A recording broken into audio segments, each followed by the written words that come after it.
Boa noite, boa noite, olá, boa noite a todos. Hoje, a última live dessa semana, onde eu tô trazendo aqui um olhar para o relacionamento de casal. Boa noite. E hoje o tema dessa live é o que sustenta o amor. Na segunda-feira, eu falei sobre o seu poder na relação. E aí eu passei por alguns temas como o poder do seu lugar, poder de permanecer no seu lugar, como acontecem as dinâmicas que a gente sai do nosso lugar na relação, sai do lugar de mulher, de esposa, vai para o lugar de mãe, vai para o lugar de filha.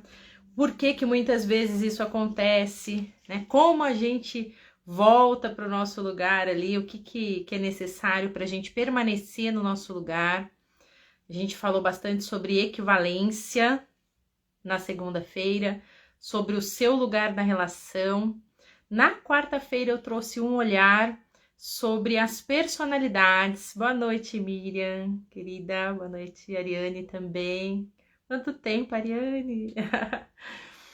E aí eu trouxe um olhar das personalidades do Eneagrama e as suas principais armadilhas sistêmicas, né? Então, do ponto de vista das personalidades, o que cada personalidade tem de tendência para a infração das leis sistêmicas, né? Dentro dos conceitos sistêmicos aí nós temos 3 leis macros, 3 leis que regem os sistemas familiares, e eu trouxe também alguns conceitos que regem os relacionamentos de casal.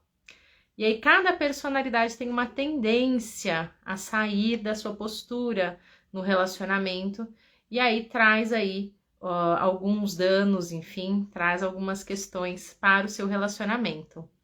Boa noite, o pessoal entrando aqui. Boa noite, Antônia. Então, hoje, nessa sequência, eu vou falar para vocês um pouquinho sobre o que sustenta o amor, do ponto de vista sistêmico, trazendo embasamento aí nas constelações familiares, nos conceitos sistêmicos, nas teorias sistêmicas trazidas ao nosso conhecimento pelo Bert Hellinger, que é o pai das constelações familiares. Então, hoje a gente vai explorar um pouquinho esse tema. Fiquem à vontade para colocar dúvidas, para colocar situações, e eu vou respondendo aí os comentários. Então, um dos tópicos que eu coloquei lá na chamada dessa aula é: só o amor basta? Só o amor é suficiente para uma relação de casal?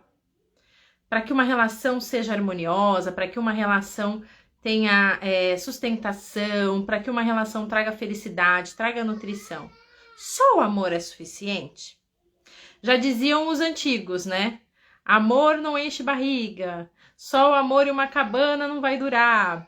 E aí eu não quero levar nem para os conceitos materiais somente essa questão do que sustenta o amor, mas falando aí das ordens e das leis que precedem o amor. Dentro do conhecimento das constelações familiares, Bert trouxe ao nosso conhecimento que existem 3 ordens do amor, 3 leis sistêmicas. E essas leis, elas não são do conhecimento geral da população, porque esse conhecimento perto aí da humanidade, frente à humanidade, aos conhecimentos que nós temos, é um conhecimento muito novo. Então, muitas pessoas não têm conhecimento dessas leis e desse funcionamento sistêmico. Porém, mesmo assim, elas atuam. Costumo comparar com a lei da gravidade. Então, a lei da gravidade, a pessoa pode nunca ter ouvido falar esse nome, esse termo, mas se ela subir no prédio e pular, ela cai. Se ela segurar um objeto e soltar, o objeto cai. Então, as leis do sistema familiar, as leis do amor, as leis sistêmicas trazidas por Bert, elas regem os nossos sistemas, as nossas relações, quer nós saibamos ou não, quer nós acreditemos nelas ou não. E elas trazem efeitos, assim como a lei da gravidade. Elas trazem efeitos para todos nós. Então, eu queria falar rapidamente sobre as 3 leis do amor, que é o pertencimento, todos têm o direito a pertencer dentro de um sistema familiar, nascidos ou não. A hierarquia, que é quem veio antes tem precedência sobre quem chegou depois.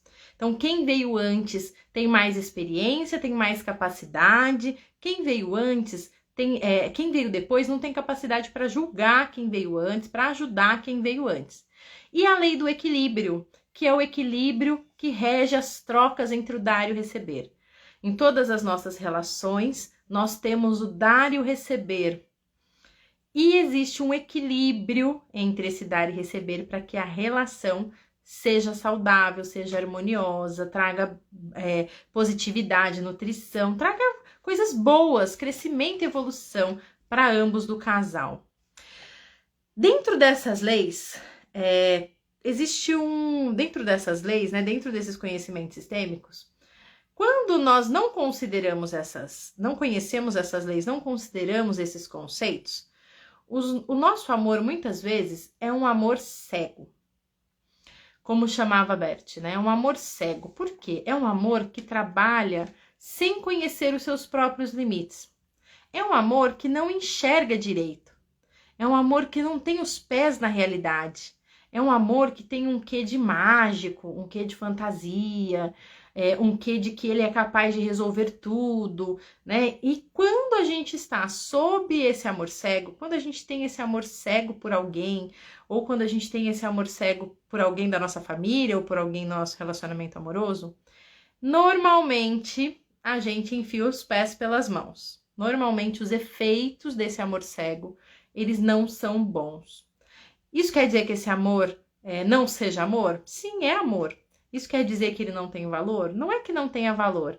É que quando eu não sei os limites do meu amor, quando eu não tenho os pés na realidade em relação a esse amor, eu terei sintomas na minha vida. Eu posso ter sintomas na minha vida que vão fazer com que eu não flua, vão fazer com que eu tenha dificuldades enquanto eu estiver aí na ilusão desse amor cego. E esse amor cego acontece quando? Quando, por exemplo, os pequenos acreditam que podem resolver os problemas dos grandes. Então, isso acontece quando os filhos, por amor, mas um amor cego, querem resolver os problemas dos seus pais, querem carregar o peso junto com seus pais. Então, quando os filhos querem resolver os problemas dos pais, quando os filhos querem ajudar os pais, dar conselhos para os pais, quando os filhos querem unir os pais que se separaram, por exemplo. E isso a gente percebe com muita clareza nas crianças. Nas crianças isso é muito claro, e eu vejo nas minhas filhas, isso é muito verbalizado às vezes, né? Mas a postura de querer resolver o problema dos pais é muito clara nas crianças. E normalmente elas vão tomar partido, digamos, elas vão para o lado daquele pai, daquele genitor ou daquela mãe que ela acha que é o mais fraco na relação, para meio que equilibrar a relação. Muitas vezes ela vai querer juntar o papai e a mamãe, então ela vai tomar atitudes para que isso aconteça, né? Isso quando o filho quer resolver o problema dos pais. Mas acontece também quando alguém quer resolver o problema do sistema familiar. Então, se dentro do meu sistema familiar tem alguém que foi excluído, por exemplo, um vovô que abandonou a família, um vovô que fez alguma coisa ruim, que fez algumas coisas que trouxe sofrimento, e aí esse vovô é desconsiderado, é excluído, ninguém fala nele, ninguém se lembra dele. Pode ser que um descendente, por amor cego, e esse amor é cego porque ele também é inconsciente dos seus limites, inconsciente muitas vezes a gente é muitas vezes inconsciente que ele existe. Pode ser que um dos descendentes represente esse avô, queira trazer a presença desse avô, por um amor ao sistema, por querer equilibrar a lei do pertencimento dentro do sistema. E isso vai trazer sintomas na vida dessas pessoas, né? Porque isso é muito comum nas crianças, mas tem adultos que carregam isso por toda a vida. Tem adultos que carregam esse amor cego, mesmo depois da infância, né? Durante a adolescência, enquanto adultos. E aí esse amor cego que eu tenho pelos meus pais, pelo meu sistema de origem, vai trazendo sintomas para minha vida. Então, quando eu acho que eu consigo resolver o problema daqueles que vieram antes de mim, eu estou completamente enganada. Ao contrário, eu não tenho capacidade para carregar o que eles carregam.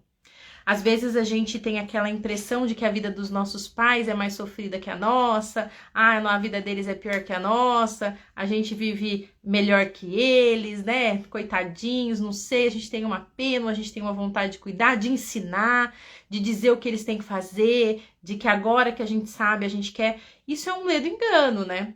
Porque muitas vezes os seus pais fizeram muito mais do que você faria se estivesse nas mesmas condições deles. Normalmente, a vida que os seus pais tiveram, as condições que os seus pais tiveram foram bem diferentes da sua. No meu caso, foi assim. E eu não sei se eu faria metade do que a minha mãe fez, metade do que o meu pai fez, se eu tivesse o contexto deles. Na minha idade, os meus pais já estavam com o apartamento deles quitados, criando 2 filhos, dando estudo de qualidade, enfim, encaminhando, mantendo a família. E ainda assim eu não consigo ver força nos meus pais, eu não consigo ver que eles são capazes. Por isso é o amor cego, porque eu não vejo, eu só vejo aquilo que é a minha ilusão, que é a minha ilusão de grandeza. Com isso eu vou infringindo a lei da hierarquia, porque eu vou me colocando do tamanho dos meus pais, eu vou me colocando maior que os meus pais, eu vou infringindo, eu vou ajustando a lei do pertencimento na minha família, porque eu vou representando pessoas excluídas, eu vou trazendo a presença das pessoas excluídas. Sabe aquela pessoa que você não gosta na família? Às vezes você não gosta da sogra, às vezes você não gosta da sua avó, do seu avô, você tem um problema com alguém, aí a sua filha vai lá e tem as mesmas características daquela pessoa. Ou seu filho vai lá e começa a fazer as mesmas coisas que aquela pessoa fazia. Ou seu filho vai e arruma uma namorada que é igual à sua sogra. Enfim, o seu filho, os seus descendentes começam a representar por um amor cego aquela pessoa excluída, para que o sistema olhe para essa pessoa e inclua essa pessoa novamente. Então, enquanto nós estivermos nesse amor cego com relação à nossa família de origem, em relação ao nosso sistema, nós teremos sintomas na nossa vida. Nós teremos sintomas na vida profissional, então a nossa vida profissional vai ser difícil, as coisas não vão dar certo, a gente não vai ter constância, enfim, os problemas podem se apresentar de várias maneiras. Teremos problemas no relacionamento de casal, nas amizades, teremos problemas de saúde e esses são muito comuns nesse caso do amor cego, né? Então a gente vai lá e traz doenças como diabetes, como desenvolvemos às vezes até uma doença mais grave como câncer, temos problemas de depressão, problemas de saúde de todos os tipos, mental, física, emocional. Sempre que eu estou fora do meu lugar, sempre que eu quero carregar algo que não me pertence. E por que eu tenho esses problemas? Porque é pesado demais para mim. A história da minha mãe, a vida da minha mãe, as dores e as alegrias da minha mãe são do tamanho dela, então ela dá conta. Agora, elas não são do meu tamanho, por isso eu não dou conta e eu desenvolvo sintomas muitas vezes. As minhas histórias, as minhas conquistas, as minhas perdas, elas são do meu tamanho, não das minhas filhas. E se elas quiserem me ajudar nisso, se elas quiserem me apoiar nisso, elas desenvolverão sintomas também, porque não é do tamanho delas, a carga é hierarquicamente maior. Então, por isso é importante a gente ter o conhecimento de que a ordem precede o amor. Então, só o amor não basta. E trazendo esse contexto para o relacionamento de casal, é que quando você tem um amor cego dentro do teu sistema de origem, quando você está num amor cego com os teus pais, com o teu sistema, quando você ainda não vê limites no seu amor, você acredita que o seu amor é mágico, que você tem capacidades ilimitadas porque você ama, você normalmente tem a mesma postura dentro da sua relação de casal. Normalmente você acha que você vai conseguir consertar o outro, que você vai conseguir salvar o outro, que você vai mudar o outro, que você vai incentivar, que você vai ser a luz na vida do outro, ou que o outro vai te salvar, ou que o outro vai te ajudar, né? Ou que você vai, enfim, você vai levar essa postura desse amor cego da tua vida, do teu sistema de origem, para o teu relacionamento de casal. E quando você leva esse amor cego, você acha que só o amor é suficiente para enfrentar as dificuldades. E quantos casais eu conheço que se separaram mesmo se amando? Quantos casais eu vejo que se amam, mas se machucam? Quantos casais eu vejo que têm amor, mas só o amor não basta? A ordem precede o amor. O amor é como um rio, é como a água. O amor, ele pode inundar uma casa ou ele pode matar a nossa sede. O jarro é como a ordem, o amor é como a água, Bert dizia. Então, o amor é essencial, é fundamental, é o movimento, é o fluido. E a ordem é o que dá molde ao amor, é o que traz sustentação para o amor, é o que coloca o amor num formato que ele nutre, que ele sacia, não que ele destrói. Então, por isso, só o amor, gente, não basta. A ordem precede o amor, mesmo que a gente não conheça a fundo essas ordens. E se vocês quiserem conhecer mais a fundo essas ordens, eu tenho aqui no link da minha bio. Para baixar o meu e-book gratuito, você entra no meu site, desce um pouquinho lá a barra de rolagem e você vai ver o link para baixar o e-book, para vocês conhecerem um pouco mais das ordens do amor sob o meu ponto de vista, com alguns exemplos, e tem um exercício sistêmico lá para vocês também voltarem para o lugar de vocês, no seu sistema de origem, ali perante o papai e a mamãe. Então, continuando aqui, só o amor não basta, eu preciso da ordem. E quando eu tenho a ordem, quando a ordem precede o amor, o meu amor não é mais cego. É um amor que vê, é um amor que enxerga.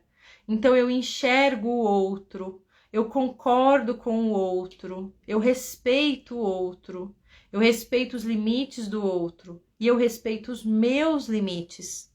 Eu concordo com quem eu sou. Neste amor que vê, eu me enxergo. Eu concordo com quem eu sou, eu concordo com a minha posição dentro do meu sistema, eu concordo com a minha história, eu estou de acordo com tudo que me aconteceu, desde das minhas perdas até as minhas conquistas, eu estou de acordo com os meus pais, eu estou de acordo com o encontro dos meus pais, seja como for, porque desse encontro veio eu, né? Deste encontro eu vim. Foi dessa forma que eu cheguei ao mundo. Eu estou de acordo com quem eu sou, com a minha história, com as minhas culpas pessoais, com as minhas limitações e com as minhas qualidades. Então, esse é o amor que vê, um amor que respeita a ordem dentro do sistema, a ordem hierárquica, a ordem do pertencimento e a ordem do equilíbrio de troca nas relações. E falando do equilíbrio de troca, já é o nosso próximo assunto. Então, amor, precedido pela ordem, não traz sintomas na nossa vida profissional, de saúde, na nossa saúde física. Ao contrário, traz aí nutrição. E o equilíbrio, que é a terceira lei, não necessariamente nessa ordem, mas o equilíbrio, que é uma das leis, ela é fundamental nas relações. E na relação de casal não é diferente. Em todas as nossas relações da nossa vida, nós fazemos troca. Nós damos algo e recebemos algo. E na relação de casal também é assim. A gente troca o tempo todo com o nosso parceiro. Nós damos algo e ele nos dá algo. Nós damos algo que ele não tem, que ele precisa, e ele nos dá algo que nós não temos, que nós precisamos. Então, eu dou e também recebo nas relações. E uma das leis sistêmicas diz que precisa haver um equilíbrio entre essas trocas. Um equilíbrio entre o dar e o receber. Que quando isso fica desequilibrado, eu tenho problemas no relacionamento. Um dos pontos importantes de se entender do equilíbrio e das trocas, do dar e do receber, é que é através das trocas que nós nos vinculamos às pessoas. O vínculo de um casal acontece a partir da troca, a partir do dar e do receber. Por exemplo, eu conheço uma pessoa, um rapaz, começo a me relacionar com essa pessoa, começo a conhecer essa pessoa, e aí, ele vai lá e me manda um buquê de flores. Olha que ato maravilhoso, eu recebo esse buquê de flores, eu aprecio esse buquê de flores e eu me sinto impelida a devolver algo, a fazer algo por ele.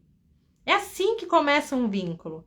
Então alguém faz algo para mim e aí eu sinto um impulso, mesmo que seja inconsciente, mesmo que eu não perceba esse impulso, existe uma pressão sistêmica que faz com que eu queira devolver isso. Devolver essa gentileza, devolver esse cuidado, devolver esse carinho. E aí eu vou lá e ofereço um jantar, né? Então convido esse rapaz e falo, olha, tal dia eu vou fazer um jantar aqui para você em casa, o que você gosta? Você gosta de comer? Eu quero fazer para você um jantar, vem aqui. Ofereço um jantar. Aí depois desse jantar, ele recebe esse jantar, aprecia esse jantar, aí ele fica com a pressão sistêmica de me devolver, de fazer algo por mim. E aí ele vai lá e me convida para um show, por exemplo. Olha, eu comprei ingressos aqui para um show, é muito legal, eu sei que você também gosta, a gente já conversou, vamos para esse show? Me leva num show. Aí sou eu que vou sentir uma vontade de retribuir. Aí eu vou lá e no aniversário dele compro um relógio. Um relógio que eu sei que ele quer, um relógio que tem um pouquinho mais de valor. Vou lá e compro de presente um relógio. Aí é ele quem fica com a bola, digamos. É ele quem vai sentir a vontade de retribuir. Aí ele vai lá e compra uma viagem de um final de semana para que a gente possa ir. Enfim, me presenteia com uma viagem. Percebem como a troca, como o dar e receber vai evoluindo? Vai aumentando. E aí, gente, não precisa ser necessariamente coisas materiais. Eu tô dando um exemplo aqui para trazer clareza para o que são as trocas e para como elas vão evoluindo. Mas as trocas, elas podem acontecer em diferentes formatos. E aí tem um livro que é aquele As 5 Linguagens do Amor, que falam sobre diferentes formas de amar, né? Trazem 5 linguagens ali do amor. Então, eu posso estabelecer uma troca através de atos de serviço. Então, eu posso ir lá e buscar a roupa dele na lavanderia, e ele pode ir lá e fazer uma manutenção no meu carro, ou vice-versa, enfim, né? Eu posso lá e levar o pet dele para tomar vacina, ele pode ir pegar para mim as compras no delivery, enfim, pequenas gentilezas em atos de serviço. Pode ser através de palavras de incentivo, palavras de apoio, de compreensão, de cuidado. Então, eu ofereço compreensão, ele me oferece cuidado, eu ofereço um apoio e também recebo. Pode ser em tempo de qualidade, então eu ofereço o meu tempo, a minha atenção, a minha dedicação a ele, a nossa relação, e ele idem. Então, esse livro é bem legal porque ele traz essas 5 linguagens do amor, né? Ele traz ali, tangibiliza um pouco de como as pessoas podem se relacionar nessas trocas. Porém, precisamos compreender a medida, o equilíbrio entre o dar e o receber. Quando eu não equilibro isso, eu tenho problemas. Conforme eu vou fazendo essas trocas, então eu conheço esse rapaz e a gente começa com trocas simples, né? Uma flor, um jantar, e a gente vai começando a evoluir, né? Nas trocas, tanto materiais quanto nas trocas também sentimentais, enfim, nas trocas de segredo, a gente vai evoluindo na troca. E essa troca é o que vincula os seres humanos, é o que nos vincula. Quanto maior a troca, maior o vínculo, mais profundo o vínculo. Quanto menores as trocas, menos profundos são os vínculos. Então, isso é importante entender no dar e receber dentro da relação de casal. O quanto eu estou disposta a dar, o quanto eu estou disposta a receber, demonstra o quanto eu estou disposta a aprofundar o vínculo dessa relação. Se eu quero um vínculo profundo com aquela pessoa, se eu quero realmente me vincular a ela, criar um vínculo entre nós, eu vou fazendo uma crescente no dar e receber. Eu vou crescendo esse dar e receber aos poucos. né? Ele me dá, eu dou, ele me dá, eu dou. E ambos vão sempre dando um pouco mais. Eu sempre dou um pouco mais, porque aí eu faço com que o outro sinta aquela pressão de ter que devolver. E a troca continua. Porque se o outro não sentir uma pressãozinha para devolver, não anima, né? Não anima tanto essa troca. A troca cessa. É necessário eu dar sempre um pouquinho a mais quando se trata de algo bom. Quando se tratam das trocas positivas, porque eu vou falar também das trocas negativas. Quando se tratam das trocas positivas, eu tenho que dar sempre um pouquinho a mais para o outro sentir o desejo de retribuir.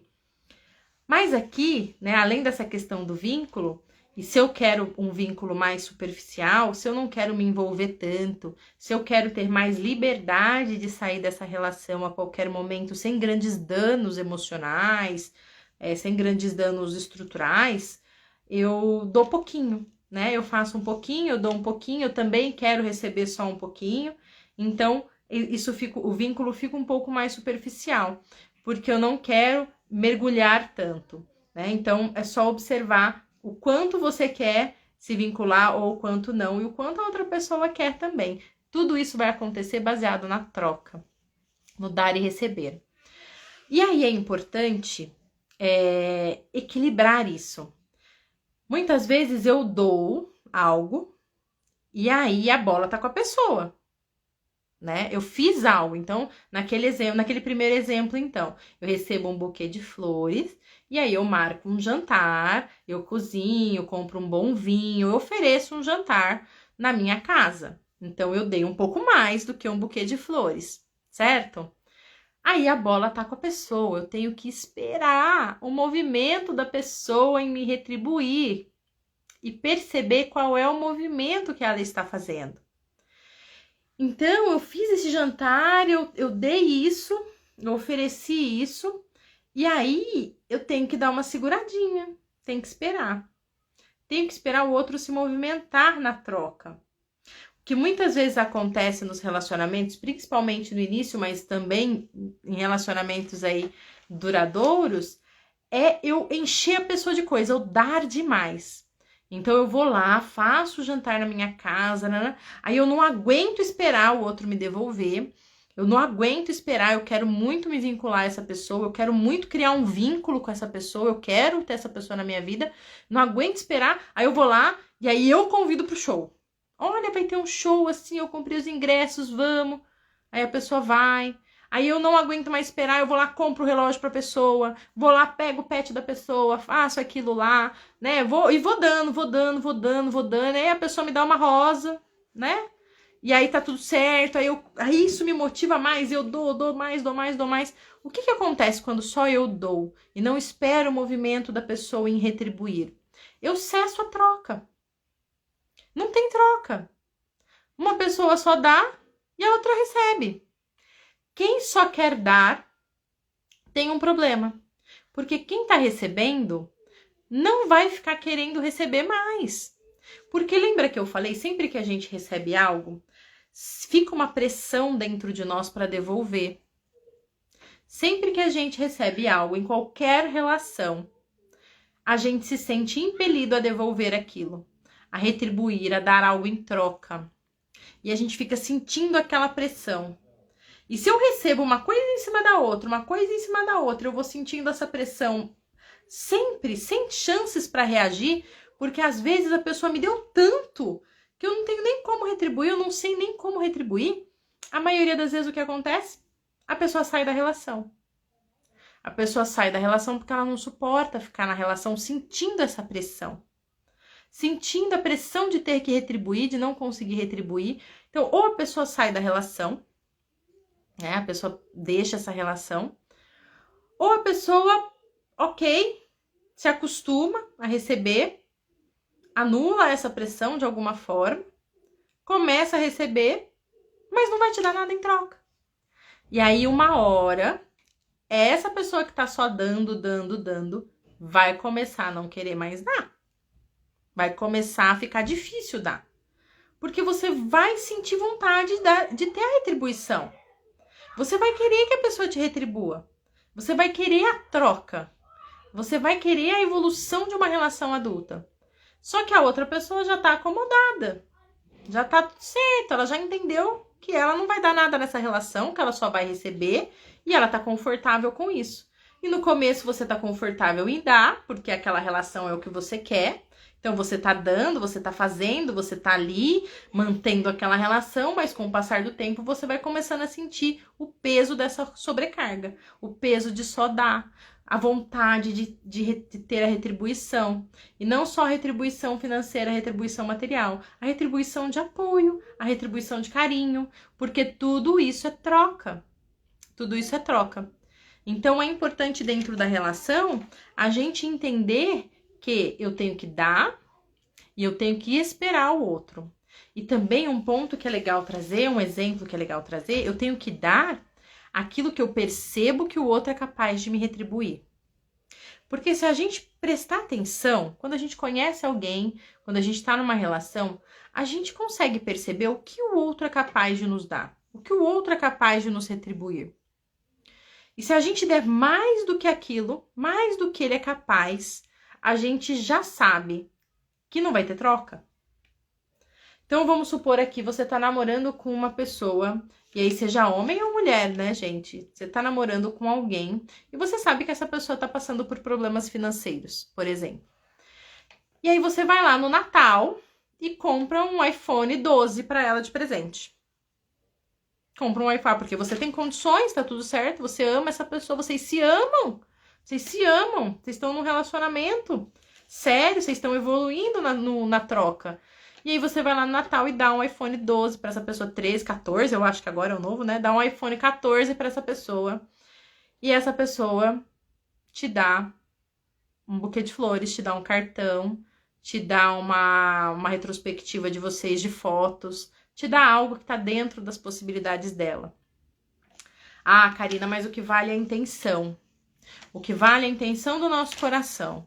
O que vale é que eu quero fazer essa pessoa feliz e eu tenho condições de dar isso para ela e ela vai me dar condições e eu vou gostar dessa retrospectiva do mesmo jeito, eu vou gostar disso, é ótimo, eu vou sentir o carinho dela, para mim não tem problema. Gente, esse é o amor cego. Esse é aquele amor que não vê os limites da realidade, que não vê a troca que precisa acontecer numa relação adulta. É um amor que no começo você pode sentir a satisfação, pode até ser que no começo você sinta a satisfação, mas aí você estabelece um ritmo de troca com essa pessoa, um nível de troca com essa pessoa. E depois você vai sentir um fardo, você vai sentir o peso, a vontade de retribuir, e a pessoa vai se sentir cada vez menor. E aí ou ela vai sair da relação, ou ela vai procurar alguém do tamanho dela fora da relação. E aí podem acontecer as relações extraconjugais. Ou ela vai se anular mesmo e só receber, e aí a gente vai falar que a pessoa é acomodada, que a pessoa não faz nada, que a pessoa não dá nada, mas por quê? Porque o ritmo já está estabelecido, porque a dinâmica de vocês já está estabelecida. É possível mudar? É possível mudar, mas aí é preciso dar uma repaginada, é preciso compreender qual é o movimento que está acontecendo, a dinâmica que está acontecendo, dar um stop e reprogramar tudo, né? É preciso que a outra pessoa faça algo que a coloque novamente num lugar de força, num lugar de dignidade. Na segunda-feira eu falei sobre equivalência, né? Sobre duas pessoas na relação de casal que são do mesmo tamanho, que são equivalentes. Quando eu começo a dar muito pro outro, eu começo a subir de patamar. Então eu dou alguma coisa, eu fico maior, porque quem dá é maior do que quem recebe, tá? Sistemicamente falando. Aí essa pessoa que tá aqui na relação, ela se sente impelida a me dar algo para voltar aqui para o mesmo lugar, né? Para sair desse lugar aqui de humilhado, né? De pequeno. Então ela quer dar. Então ela vai lá e dá um pouquinho, só que ela dá algo para mim, só que ela dá um pouco a mais. Aí é ela quem fica aqui para cima. Aí eu que me sinto impelida a dar. Aí eu vou lá, dou um pouquinho a mais. Aí sou eu que tô em cima. E a relação de casal vai fazendo essa dança. Uma hora um tá aqui em cima, outra hora é o outro. Aí se eu tô aqui em cima, eu preciso esperar o movimento do outro subir. Não adianta. Se eu tô aqui em cima e eu quero muito essa relação, a tendência é que eu fico dando. Se eu já faço isso no meu sistema de origem, se eu quero dar as coisas pros meus pais, se eu quero ajudar meus pais, se eu quero salvar minha família, se eu quero salvar meus pais, eu vou ter essa tendência de ficar dando uma coisa em cima da outra aqui. Aí essa pessoa vai ficando cada vez menor. Ou ela sai, né? Ou ela quer te puxar aqui pra baixo e aí ela vai fazer alguma coisa. Eu tô me sentindo muito mal aqui pequeno. Eu quero te mostrar que você também é pequena. Então eu vou fazer algo que te machuque. De repente eu vou te trair. Ou eu vou ser agressivo com você. Ou eu vou te ofender pra tirar você desse pedestal. Pra você baixar, vir aqui pra mim. Eu quero te mostrar que eu te afeto. Tudo isso inconsciente, gente. Tudo isso movimentos daquele amor que não vê. Daquele amor cego. Daquele amor que acha que só a intenção é a que basta, né? Então eu tenho a boa intenção, mas a intenção do meu coração, Karina, é dar um iPhone pra essa pessoa que eu amo tanto. Não me importa, eu não quero receber. Sai desse lugar, gente. Na relação de casal, eu quero sim receber. Eu quero dar e eu quero receber. E é esse movimento que possibilita a evolução de ambos e o crescimento, o aprofundamento desse vínculo. Quanto mais eu dou, quanto mais eu recebo, mais forte fica o vínculo do casal. Mais ligado esse casal tá. Mais custosa é a separação. Então, se eu tô disposta a ter um vínculo profundo, um vínculo que entrelaça, e eu vou dar mais, e eu vou ver que a outra pessoa tá disposta, como? Porque ela também vai dar mais, e vai crescendo esse dar, e eu vou recebendo, essa pessoa vai recebendo. Então, como eu sei que alguém está disposto a ter um relacionamento comigo, né? Quando eu estou no começo. Quando eu percebo que o ritmo desse dar é sempre um pouquinho a mais do que eu dei. A pessoa sempre faz um pouco a mais. E esse dar e receber começa a crescer, começa a tomar proporções maiores. Isso é sinal que há interesse da outra parte no vínculo. Não adianta a gente querer fazer muito para despertar o interesse do outro, porque é ao contrário. Se a gente faz muito, a gente não desperta o interesse do outro. A gente deixa o outro pequenininho. A gente deixa o outro numa posição que ele não quer estar numa relação de casal, né? Ninguém quer ficar numa relação de casal se sentindo menor que o outro. Eu quero dar algo também. Eu quero contribuir, eu quero que o outro precise de mim, eu quero oferecer algo para aquela relação, né? E quando eu tenho a tendência de só dar, aquela pessoa que está recebendo vai querer parar de receber.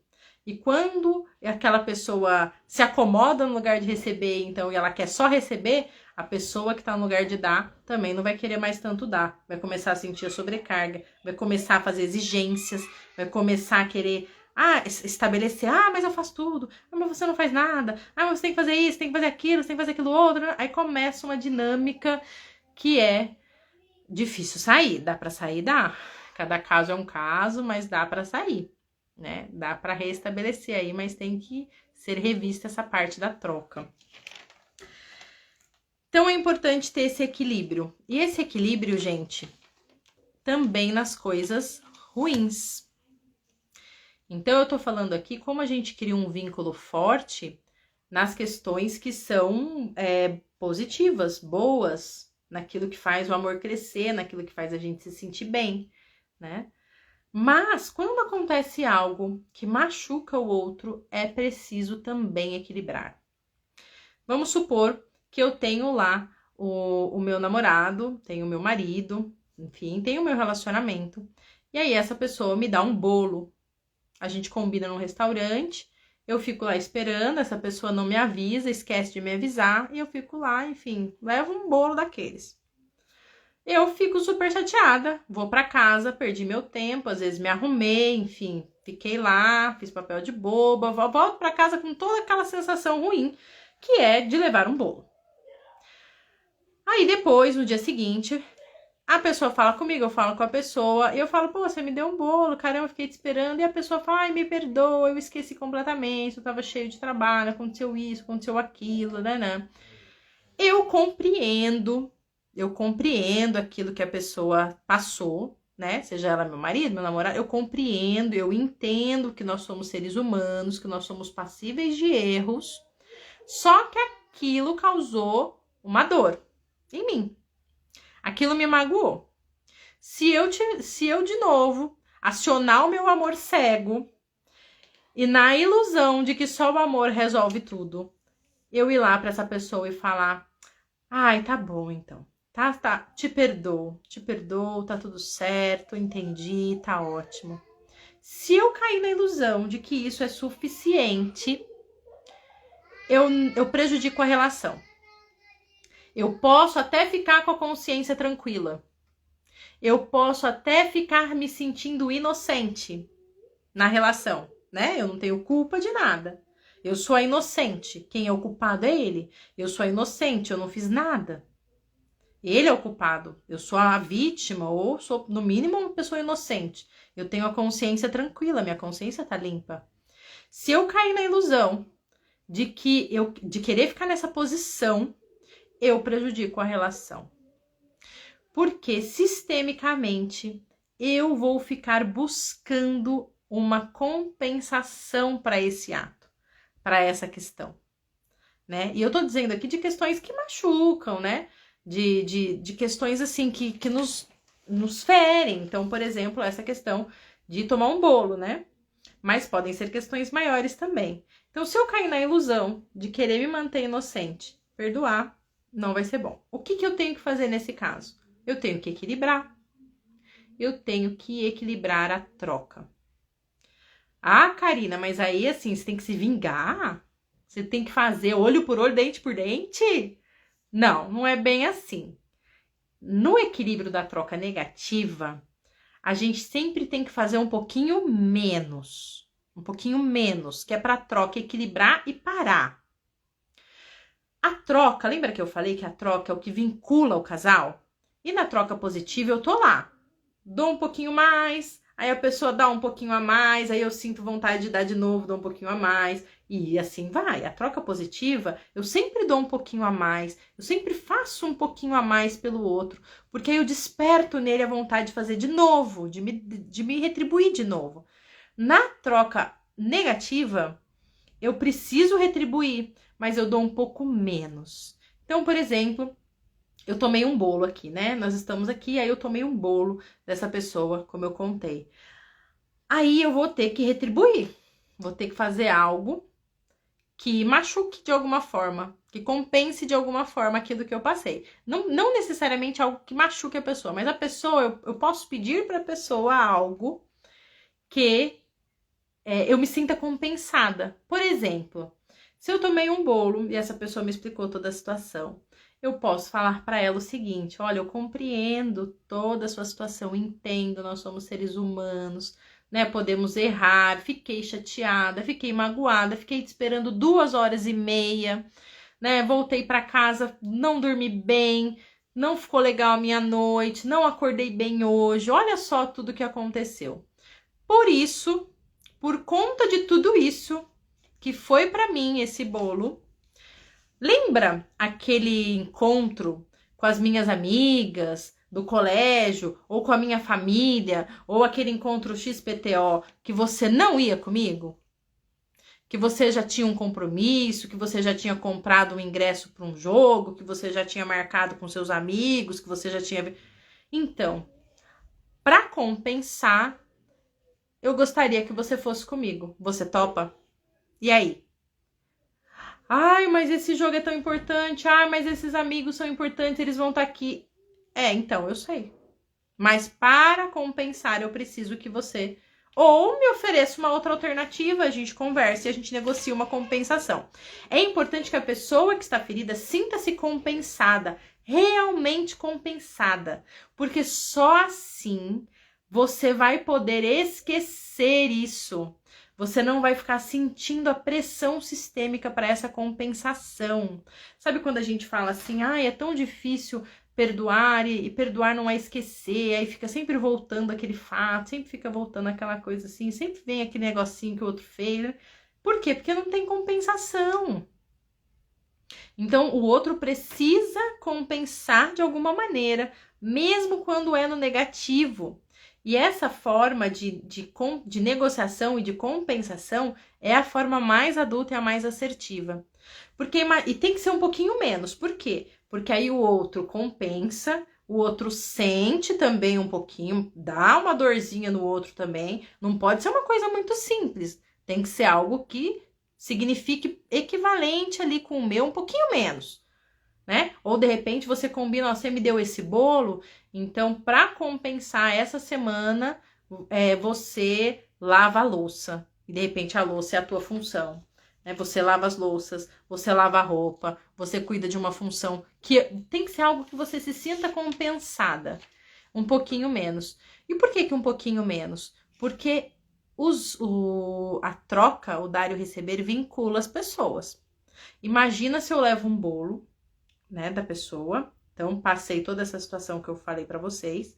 E aí eu vou lá como compensação e quebro o carro dessa pessoa. Quebro o carro todo. Pego lá um taco, pego alguma coisa e quebro os vidros, amasso o carro, quebro o carro dela toda. O carro dele todo. Olha como é discrepante. Olha como é mais do que um bolo.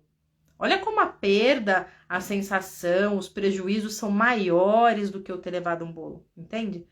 Aí imagina, eu levei um bolo, aí eu fui para compensar, quebrei o carro dele. Aí quando ele vê o carro, quando ele vê toda aquela situação, que é muito maior do que o bolo, ele vai falar, ah, é? Ah, é? Então é assim? Aí ele vai lá e queima minhas roupas, destrói todo o meu guarda-roupa, queima minhas bolsas. Aí percebe que começa um movimento de troca mais negativa. E esse movimento de troca, mesmo que negativa, vincula também, gente. Amarra. Eu não sei se vocês já conheceram ou se vocês estão ou já estiveram em uma relação onde as pessoas são infelizes, estão insatisfeitas e ainda assim não se separam. Sabe quando você olha aquele casal e fala, meu Deus, por que eles estão juntos ainda? Eles só se machucam. Eles estão tão infelizes, eles só se machucam. Por que eles estão juntos? Porque a troca vincula. O dar e o receber vincula, tanto no positivo quanto no negativo. Por isso, no negativo, a troca tem que ser sempre um pouquinho menor. Por isso, no negativo, sempre um pouquinho menos. Não dá para fazer a louca e quebrar tudo e fazer mais. Ah, é? Então, por exemplo, quando acontece uma traição num relacionamento, a traição, ela pode ter vários fundos, né? Ela pode ter uma lealdade sistêmica à família, né? Você pode estar emaranhado com a tua família de origem e ter histórias de traição e você tá honrando isso. Ou pode vir também do desequilíbrio entre o dar e receber. Isso é muito comum nos casais. Eu dou demais pro outro, o outro fica muito pequenininho. A forma que ele encontra de restabelecer a sua dignidade é achar alguém fora do tamanho dele. E aí aquilo também faz com que ele se sinta útil, faz com que essa pessoa se sinta vista, porque quando a gente não dá, quando a gente só recebe numa relação, a gente se sente um pouco inútil, a gente se sente pequeno e é muito complicado. Então, quando eu tenho uma relação extraconjugal, ela pode ser fruto de várias situações, né? Ah, cara, então a culpa é de quem deu demais. Não tô dizendo aqui de culpa e inocência. Numa relação de casal, a gente precisa entender que não existe culpado, não existe inocente. Existem duas pessoas adultas e cada um tem 50% de responsabilidade sobre tudo o que acontece na relação. Seja de bom, seja de ruim. Então, acontece uma traição, por exemplo, eu preciso compensar. Sim, mas você não vai lá e vai trair a pessoa também. Porque senão você começa a fazer esse movimento que eu falei de que não vai parar. Um vai querer ficar atingindo o outro. E um vai querer sempre atingir o outro mais e mais. Né? Vocês assistiram aquele filme Sr. e Sra. Smith? Me lembrei agora dele. Eles começam, de repente, a querer se bater e daqui a pouco tá um tentando matar o outro. Né? Vai crescendo a troca deles, né? No movimento de querer, um vai lá e dá um tapinho, o outro vai lá, daqui a pouco estão com metralhadora, tá com isso, um querendo matar o outro. É assim nos movimentos de troca nos relacionamentos, também para infelicidade. Né? E os casais ficam realmente presos nessa situação de infelicidade, não conseguem sair. Não conseguem sair porque o vínculo ficou profundo, mas ficou profundo na dor, ficou profundo no sofrimento. E aí, de tanto sofrimento, eles não conseguem se separar. Então, existem casais que ficam unidos no sofrimento, não conseguem mais, foi tanto sofrimento juntos que aquilo vinculou eles de tal maneira que não é possível uma separação. Então, por isso é importante dar um pouquinho a menos quando é algo negativo. Para quê? Para a troca parar. Se eu faço só um pouquinho a menos, o outro não vai sentir vontade de fazer de novo, de me dar o troco de novo, não vai sentir a necessidade de compensação. Aí vai parar. Aí sim eu posso restabelecer de novo a troca positiva. De novo, dou um pouco, o outro dá um pouco, aí o outro recebe, o outro dá, o outro recebe. Aí eu vou estabelecendo de novo a troca positiva. Então é uma ilusão a gente querer ficar sempre na posição de inocente no relacionamento, de consciência tranquila, né? É importante que o outro sinta e perceba que ele também é útil, que ele é capaz de nos afetar e que ele é capaz de também nos compensar, nos deixar feliz e tudo mais. Ponto importante aqui é que para essa compensação não pode ser usado o sexo, né? Não pode ser usado nada desse cunho, porque essa parte no relacionamento de casal é muito sagrada, é uma parte muito delicada, é um momento onde ambos estão completamente vulneráveis, é algo que vincula o casal realmente como homem e mulher, né? É algo que torna um homem e uma mulher um casal, é esse ato, é essa consumação. Então é um momento onde a pessoa que demonstra desejo está se colocando como vulnerável e a outra pessoa concede, né? E é importante que também haja o equilíbrio de troca nesse quesito, né? Na verdade, esse quesito dessa consumação, dessa relação íntima, é o que vai dar o tom de todas as outras trocas, né? Também. Então, quando só eu quero conceder, quando eu não quero ir lá e pedir para o outro, o que é pedir para o outro, né? Demonstrar o meu desejo, demonstrar a minha necessidade, eu quero me colocar no lugar só de quem dá, de quem concede, eu sou o grande, eu sou o maior, também é perigoso. Nesse quesito também é importante o dar e o receber, o ser desejado e o desejar.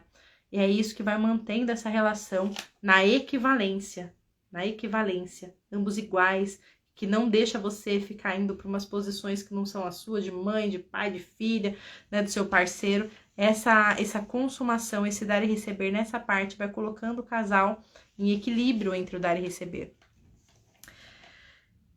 E aí para já fazer um gancho aqui para o último assunto dessa live, que é a hierarquia do amor.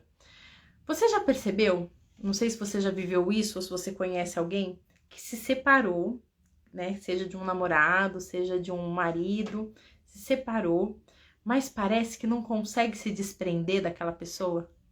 Tem algo que segura ainda, aquela pessoa fica nos seus sonhos, aquela pessoa fica ali na sua vida, aquela pessoa fica na sua mente, parece que você não consegue se soltar dessa pessoa. O que pode ter acontecido nesse caso é que você terminou a relação, mas não teve um equilíbrio de troca nessa relação. Então, você inconscientemente no movimento sistêmico, e os movimentos sistêmicos na maior parte são inconscientes, inconscientemente você pode achar que essa pessoa te deve algo, ou que você deve algo a ela. E quando a gente tem essa sensação, essa pressão de dever algo a alguém, ou a sensação que a outra pessoa nos deve algo, a gente permanece vinculado, porque a troca vincula. Então, se a gente ainda estava no movimento de troca e a gente terminou essa relação, pode ser que eu sinta ainda que eu tenha que ser compensada de alguma forma, ou que eu tenha que compensar essa pessoa de alguma forma. E aí fica esse vínculo, mesmo depois da separação. Né? Mesmo separada, eu me sinto vinculada, eu não me sinto livre. Parece que algo me prende, parece que essa pessoa tá ali na minha vida, na minha mente, no meu coração. E muitas vezes eu não sei explicar direito o que é, mas não é amor, mas essa pessoa tá lá, tem um vínculo, tem alguma coisa.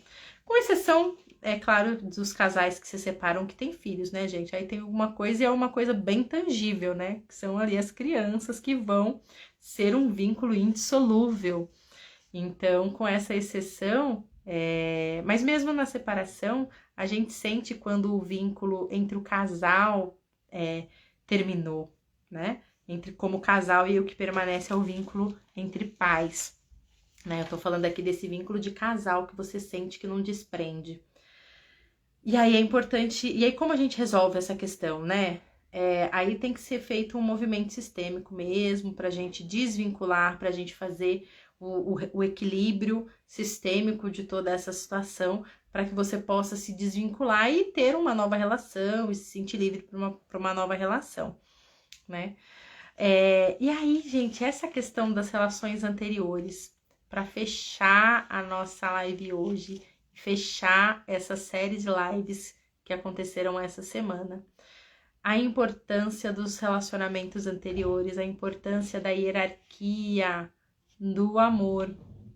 O que sustenta o amor são as leis. E quando eu entendo que quem veio antes tem precedência sobre quem veio depois, eu respeito quem veio antes. Então, os seus relacionamentos anteriores, as pessoas com as quais você se relacionou, elas são extremamente importantes na sua vida. Elas fazem parte de quem você é. E concordar com isso é estar de acordo com essa lei da hierarquia e da precedência. Não importa se o relacionamento foi feliz, se o relacionamento não foi feliz, não importa o que tenha acontecido. Essa pessoa faz parte da tua história. Essa pessoa te trouxe de alguma forma até onde você está hoje. Esta pessoa entrou na sua vida muitas vezes para te mostrar algo. Porque a gente tem a ilusão, né, de que a gente escolhe os nossos parceiros. Mas na maior parte das vezes, os sistemas familiares se escolhem. O sistema da pessoa A escolhe a pessoa B, porque o sistema da pessoa B tem algo para equilibrar o sistema A. Então, os sistemas, através dos indivíduos, se escolhem para promover reequilíbrios. Um exemplo disso é a história do Romeu e Julieta, né? Olha só, duas famílias inimigas e os filhos se apaixonam. Então, estes filhos se apaixonarem e terem esse desejo de ficar juntos, não é só deles. Ambos os sistemas estão impelidos aí para um equilíbrio, para resolver algo, para resolver alguma questão. E as pessoas que estão nesse sistema fazem parte disso. E muitas vezes a gente nem sabe, a gente acha que é livre, né? Para decidir com quem a gente namora, com quem a gente casa. Cada vez que a gente vê mais coisa, a gente vai ficando mais livre. Então, quando a gente começa a ter o amor que vê, o amor que enxerga, a gente vai ficando cada vez mais livre. Quando eu enxergo isso aqui, eu falo, nossa, então eu fazia isso porque eu estava procurando o meu pai no meu parceiro. Aí a gente já fica um pouquinho mais livre. Nossa, então eu não concordava com o meu pai, eu não concordava com o relacionamento deles, eu achava que o relacionamento deles era ruim. Aí sim eu arrumei um parceiro para me mostrar o que é relacionamento ruim? Então eu julguei os meus pais? Então enquanto eu tô julgando os meus pais, eu tô arrumando um relacionamento ruim ali? Ah, entendi. Ah, eu achava que o meu pai era submisso, que o meu pai não tinha atitude, aí eu vou lá e caso com um homem assim, ou se não, a minha filha vai lá e casa com um homem assim, ou o meu filho vai lá e é o submisso da mulher dele, que está representando meu pai que eu tanto julgo, que eu tanto excluo. Então, quanto mais eu vou entendendo as minhas dinâmicas sistêmicas, mais livre eu vou sendo para decidir, porque eu vou resolvendo essas dinâmicas, né? Porque se eu sei que essa exclusão, que esse julgamento estão trazendo esta consequência, eu vou fazendo os movimentos para trabalhar isso. E aí eu vou me liberando e vou liberando as minhas escolhas, até chegar um ponto em que eu consigo enxergar minimamente a realidade, em que meu amor consegue ver e eu consigo tomar as decisões, a maior parte das minhas decisões, sem todos os meus emaranhamentos sistêmicos. Mas normalmente o que acontece é que são sistemas que se encontram. Sistemas que se encontram. Tem um filme brasileiro também, que eu acho que é a versão do Romeu e Julieta, que ela é palmeirense e ele é corintiano. E aí eles se apaixonam, né? Então é clichê nos cinemas, é clichê nas histórias de Hollywood, e a gente sabe que a arte imita a vida, né? Essas paixões aonde um não é amigo uma família é inimiga da outra, aonde um povo é inimigo do outro, né? Pocahontas que se apaixona a pessoa que chega lá, eu esqueci o nome do navegador que chega lá na América do Norte. Então, ela representando o povo indígena, ele representando os povos que estão chegando, e olha os sistemas ali empurrando para unir, para reconciliar, para reequilibrar. Então, os sistemas, eles fazem esses movimentos, eles nos usam para isso. Então, muitas vezes eu preciso equilibrar, então eu tô infringindo essa lei da hierarquia, porque eu acho que eu posso julgar meu pai, eu acho que eu posso julgar minha mãe, acho que o relacionamento deles eu faria melhor. Se eu começo a fazer essa infração, o sistema vai reequilibrar e vai me mostrar que não é bem assim. Aí eu vou começar a viver sintomas na minha vida daquilo, né? Então, quanto mais eu vou fazendo, quanto mais eu vou me liberando, quanto mais eu vou trabalhando as minhas questões, mais eu enxergo. E por isso é importante entender que os relacionamentos anteriores na tua vida, independentemente do que tenha acontecido, não são você tem uma responsabilidade nisso, não são aleatórios dentro da visão sistêmica. Algo você precisava de ver com esse relacionamento. Algo precisava ser reequilibrado no teu sistema, na tua vida. Ah, Karine, então você tá dizendo que se eu tive um relacionamento abusivo, que se eu tive um relacionamento tóxico, a culpa é minha? Gente, eu não estou falando culpa. Não existem culpados ou inocentes. Existem pessoas adultas no relacionamento, ambas trazendo as suas questões que ressoam. Então, se de alguma maneira você viveu e ficou durante um tempo nesse relacionamento, é porque alguma implicação você tinha, alguma implicação você tem. Mas, saindo dessa questão do que é certo e errado, é importante entender que se você não honrar os seus relacionamentos anteriores, os seus novos relacionamentos não terão sucesso. Então, enquanto você não der um lugar, por exemplo, para os seus ex, para um ex que te magoou, que te machucou, enquanto você não der lugar no seu coração, eu não tô falando de convivência, mas eu tô falando de dar esse lugar de concordância. Lembra que eu falei um pouco mais no início da live que o amor que vê é um amor que concorda, é um amor que enxerga as coisas como elas são e concorda. Concorda com o destino, concorda com as coisas como são, concorda com as coisas que acontecem como são. Então, enquanto você não concordar com isso que aconteceu na tua vida, com esse relacionamento, entender que ele faz parte da tua história, concordar com isso, os teus próximos relacionamentos vão ficar prejudicados. Pode ser que você arrume um outro parceiro, um outro relacionamento, onde esse novo parceiro represente aquele ex teu. Entende? Aí tá representando aquela pessoa que tá excluída. Ou pode ser que se você não respeita os teus antigos relacionamentos, você ainda fica preso, fica presa nesses relacionamentos, não consegue se libertar. Concordar realmente com as escolhas, sabe? Concordar que você se relacionou com alguém e desse relacionamento você teve filhos, por exemplo. Concordar com esse vínculo, concordar com tudo que aconteceu, com tudo como foi. Essa concordância é o respeito, é a hierarquia do amor. Né? O amor tem uma hierarquia na nossa vida. Os primeiros são os primeiros. O nosso primeiro amor é o nosso primeiro amor. Ele tem um lugar no nosso coração. A gente concorda com ele, seja como for. Seja como for que tenha acontecido, o nosso primeiro amor é o nosso primeiro amor. Seja quem for, seja como tenha acontecido, seja independentemente do que tenha acontecido, é o primeiro amor. O segundo é o segundo, o terceiro é o terceiro.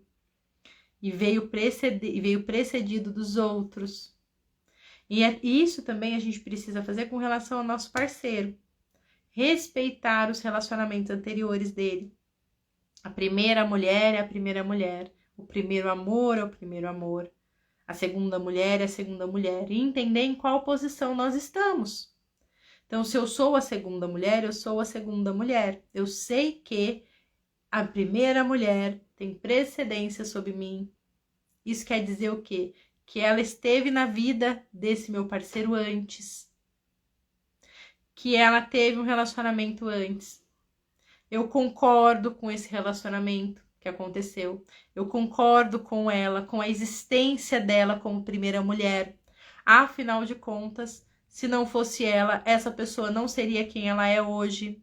Então, de alguma forma, essa pessoa preparou o meu atual companheiro para mim. Erros que ele cometeu com ela, questões que aconteceram com ela, agora talvez não aconteçam. Essa pessoa pode estar mais madura, pode estar mais evoluída. Então, essa pessoa contribuiu com a história de quem o meu parceiro é hoje. Concordar com isso faz com que eu me conecte com o amor que vê, com o amor que enxerga, com o amor que sabe os limites, com o amor que tem o pé no chão e com o amor que traz bons frutos, traz bons resultados. Quando eu não concordo com o meu passado, com os meus relacionamentos, quando eu me julgo por isso, quando eu me culpo, ou quando eu culpo o outro e me eximo de qualquer culpa, quando eu não assumo a minha responsabilidade, o meu 50% de responsabilidade sobre os relacionamentos anteriores, tenham dado certo, tenham não dado certo, né? Quando eu não realmente entendo isso, eu não consigo me desvincular. E o mesmo movimento em relação ao parceiro. Eu não preciso saber detalhes dos relacionamentos anteriores do meu parceiro, ao contrário. Quanto menos você souber dos relacionamentos anteriores, menos detalhes dos relacionamentos anteriores, melhor. Melhor. Existe uma questão que é o segredo do casal, né? Mesmo depois que esse casal se separa, existem coisas que precisam estar entre o casal. Então, quanto menos você souber dos relacionamentos anteriores do seu parceiro, melhor. Quanto menos você ficar falando dos seus relacionamentos anteriores, melhor para o seu relacionamento atual. O relacionamento anterior dele é um problema dele, porque às vezes desse relacionamento anterior existem filhos, né? E essa mulher e esses filhos têm precedência sobre você. Então, você precisa entender que você é a segunda mulher, que a pessoa da qual ele se separou é a primeira mulher e que os filhos têm precedência sobre você. Os filhos chegaram antes de você na vida desse homem, desse parceiro. Então, ele vai dar atenção aos filhos, ele precisa se dedicar aos filhos. Os filhos têm precedência. E, claro, ele vai se dedicar a você, ele precisa se dedicar a você. Você tem prioridade, você é o relacionamento atual. Mas você se relacionando com um homem que já tem filhos de um outro relacionamento, é necessário que você entenda que este homem não tem a mesma disponibilidade de um homem solteiro, sem filhos. É o amor que vê, é o amor que enxerga, é o amor que concorda, é o amor que tem força, que traz vínculos saudáveis. Então, a partir do momento que eu me relaciono com um homem que tem filhos de um outro relacionamento, eu preciso entender que ele tem uma disponibilidade menor para mim. Porque ele terá que dar atenção a esses filhos, ele terá que fazer um movimento em direção a esses filhos. E que bom se ele fizer, né? Porque é uma fidelidade, uma lealdade admirável. Se ele é leal aos filhos, ele também será leal a mim. Muitas vezes, né? Então, assim, é preciso entender essa disponibilidade. Então, se eu quero um homem que tenha total disponibilidade, eu preciso, então, procurar um homem que não tenha filhos de outro relacionamento. Né, gente? Ai, Karina, gente, é o amor que vê, é o amor que enxerga. Quer viver no amor cego? Quer ver naquele amor cego em que, então, você surgiu na vida da pessoa e tudo que ela viveu pra trás apaga? Apaga da história, apaga da memória, os filhos ele dá a pensão e tá tudo certo, não precisa fazer mais nada. Quer viver esse amor cego? Não traz bons resultados. Resultados práticos. Olha os resultados.